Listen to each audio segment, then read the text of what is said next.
Hi everyone, আজ আমাদের গাছে এত ফুল ফুটেছে যে সবাইকে দিয়েও আমাদের সিংহাসন ফুলে ভরে রয়েছে। পুজো শেষ হয়ে গেলেও আমাদের ঘোরা আর খাওয়া দাওয়া কিন্তু শেষ হয়নি। তাই আজকেও বেরিয়ে পড়েছি আমরা সন্দীপ জন্মদিনের ট্রিট দেবে বলে।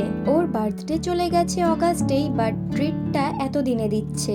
এখন আমরা চলে এসেছি সোদপুরের কর্নার হাউস ক্যাফেতে। এর আগেও আমরা এই ক্যাফেটাতে এসেছি আর তখন তোমাদের সাথে এক্স্যাক্ট লোকেশন আর মেনু প্রাইস সব শেয়ার করেছি, দরকার হলে রিলেটেড ভিডিওতে গিয়ে দেখে নিও।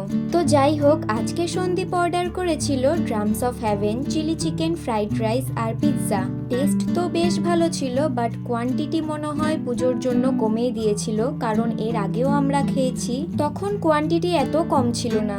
আর বাড়ি যাওয়ার সময় দুর্গা ঠাকুর ভাসানে যাচ্ছে, তাই আমরাও একটু ভাসান দেখে নিলাম। মিনি ব্লগটা এখানেই এন্ড করছি। ভালো লাগলে সাবস্ক্রাইব করে দিও। টাটা।